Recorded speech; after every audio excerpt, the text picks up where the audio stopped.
오늘의 말씀 사무엘상 14장 1절에서 15절까지 말씀입니다. 하루는 사울의 아들 요나단이 자기의 무기를 든 젊은 병사에게 말하였다. 우리가 저 건너편에 있는 블레셋 군대의 전초 부대로 건너가자. 그러나 요나단은 이 일을 자기의 아버지에게는 알리지 않았다. 사무엘은 그때 기브아에서 그리 멀지 않은 미그론에 있는 석류나무 아래에 머물러 있었다.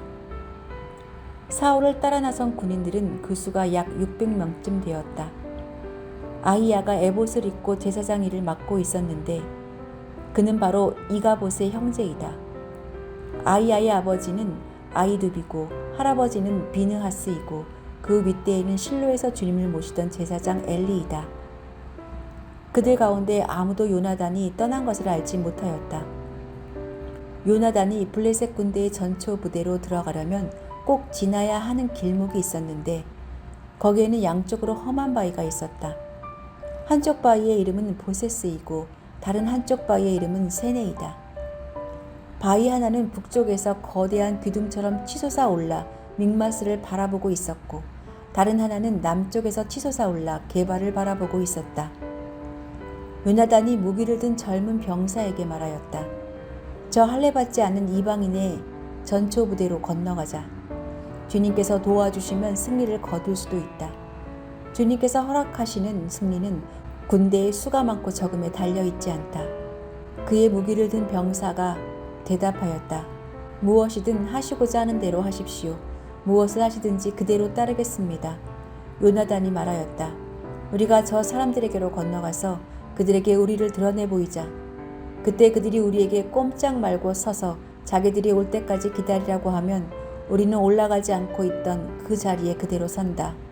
그러나 그들이 우리를 그들에게로 올라오라고 하면 우리는 올라간다. 이것을 주님께서 그들을 우리에게 넘겨주셨다는 징조로 알자. 그 두 사람이 블레셋 사람의 전초 부대에게 자기들을 드러내 보이니 블레셋 군인들이 소리쳤다. 저기 보아라. 히브리 사람들이 이 숨어있는 굴에서 나온다. 전초 부대의 군인들이 요나단과 그의 무기를 든 병사에게 소리쳤다. 이리로 올라오너라. 너에게 보여줄 것이 있다. 요나단이 자기의 무기를 든 병사를 돌아보며 말하였다. 너는 나를 따라 올라오너라. 주님께서 그들을 이스라엘의 손에 넘겨주셨다. 요나단이 손과 발로 기어 올라갔고 그의 무기를 든 병사도 그를 따라 올라갔다. 요나단이 블레셋 군인들을 쳐서 쓰러뜨렸고 그의 무기를 든 병사도 그 뒤를 따라가면서 닥치는 대로 쳐 죽였다. 이렇게 요나단이 자기의 무기를 든 병사와 함께 겨릿소 한 쌍의 반나절에 갈아엎을 만한 들판에서 처음으로 쳐 죽인 사람은 20명쯤 되었다. 이때의 블레셋 군인들은 진안에 있는 군인들이나 싸움터에 있는 군인들이나 전초 부대의 군인들이나 특공대의 군인들이나 모두가 공포에 떨고 있었다. 땅마저 흔들렸다. 하나님이 보내신 크나큰 공포가 그들을 휘감았다.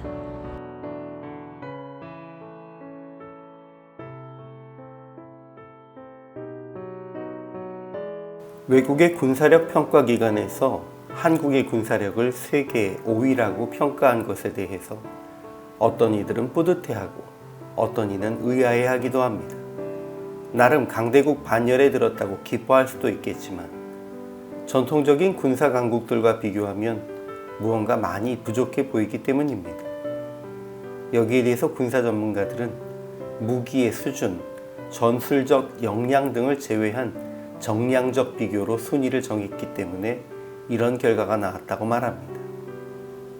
아무리 상대 나라보다 비행기나 전차가 많아도 그 나라가 핵무기를 가졌다면 결코 쉽게 전쟁을 시작할 수 없다는 것입니다.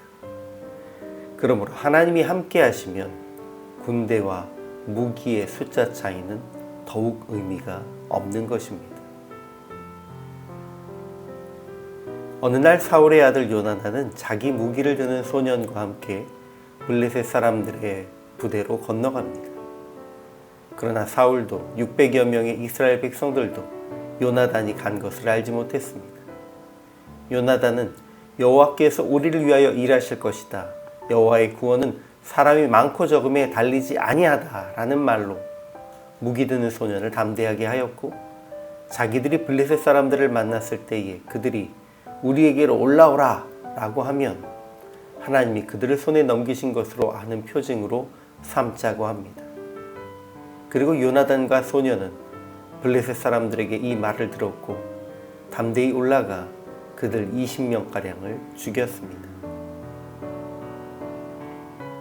아버지 사울은 하나님을 온전히 의지하지 못하고 행하지 말아야 할 일을 하며 사무엘에게 질책을 받았지만 그의 아들 요나단은 범사에 하나님을 의지하는 모습을 보입니다.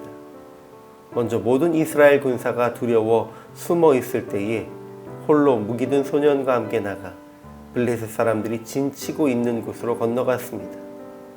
이 과정에서 그는 하나님이 이스라엘을 위해 일하실 것과 전투의 승리가 군사의 많고 적음에 달려있지 않다는 것을 분명하게 입으로 고백했습니다. 그리고 싸움의 순간에도 자기 힘을 믿는 것이 아니라 하나님께 징조를 구하고 보여주신 징조대로 담대히 나아가 승리하는 모습을 보여주었습니다. 사울의 나이를 생각할 때 요나단의 나이는 많이 보아도 20대 초반입니다. 그의 칼을 들고 따르던 소년은 아마도 아직 10대였을 것입니다. 전쟁터에 나온 모든 군인들 중에 가장 어린 나이에 속하지만 그들의 믿음은 나이와 관계없이 가장 컸습니다. 나이 든 사람들은 숫자의 차이를 보고 있을 때 요나단은 능력의 차이를 볼 줄 알았고 그 누구와도 비교할 수 없는 하나님의 능력을 알고 있었습니다.